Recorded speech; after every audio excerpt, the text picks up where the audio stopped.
Well, looky, looky, looky who's sitting on the ground, about to see it move under its own power with the built tranny and the new clutch, new axles, whole bunch of new stuff. And then eventually I'm going to be throwing this built head on that's got minor port work and dual valve springs. And then throwing in these RC550cc injectors and then my Mega Squirt. I've already got the intake air temperature sensor in and ready to be wired up. I've just got the wires hanging freely here. And those will go to the Mega Squirt. I relocated my fuel pressure regulator at least 6 inches off the firewall so that I can run 12s at my local track without having any problems, because it was on the firewall and they don't allow that. I got the new catch can in. For now, I'm not going to have it hooked up, and I'm going to have to figure out some mounting for it, and then I've got to get lines. But I'm on a factory fuel pump right now because my Walbro took a shit, and so I threw a stock one in there so I could drive this car when the 626 was down. And I never got a chance to buy a Walbro. I totally forgot to do it when I had the money, and now I'm broke. So this car is on stock pump, and I put a 12-pound wastegate spring in it, and that's probably pushing it on the T04B. I don't think the stock fuel pump could keep up. It could on the stock turbo, but not on this big bastard, which is that guy down there.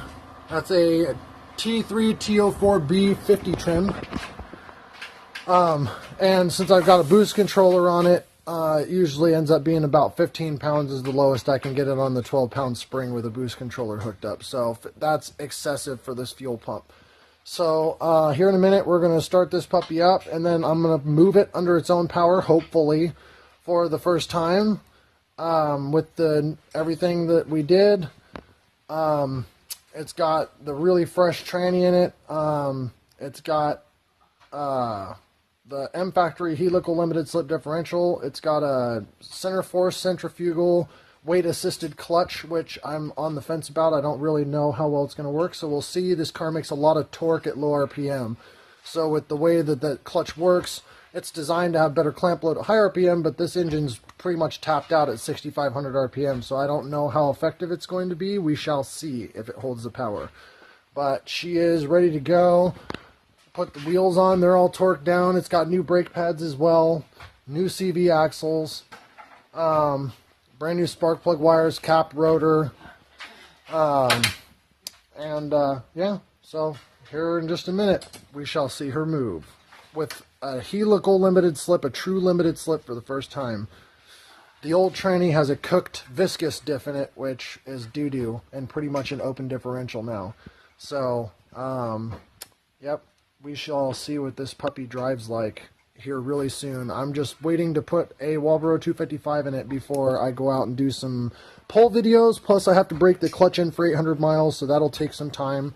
I don't drive this car very often, so we will get back here soon, and once I have the pump in and the clutch broke in, we'll do some launches and some pulls at 15, 16 pounds, and then we'll put it on Mega Squirt, tune it on the 550cc injectors, turn that up to 20 to 25 pounds, and see what the difference is like.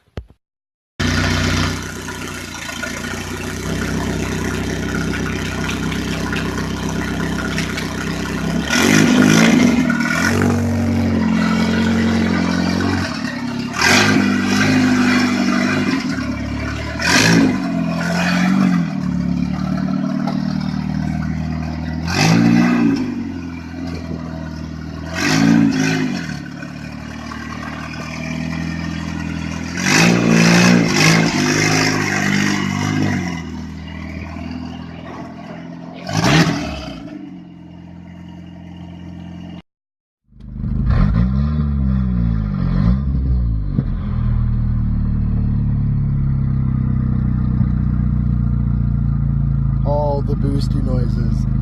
That's the one good thing about having a broken window with plastic over it.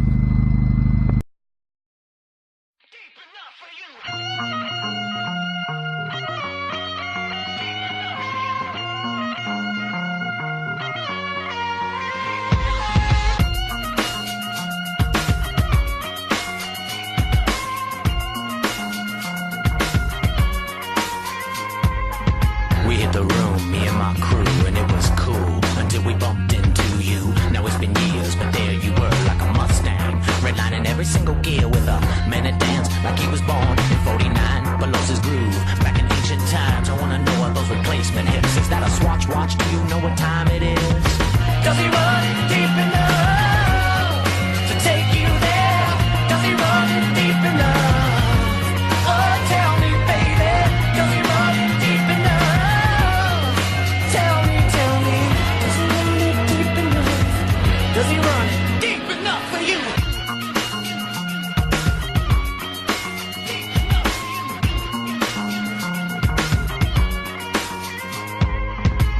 the couch. The place was packed with sweaty palms, sweaty thongs.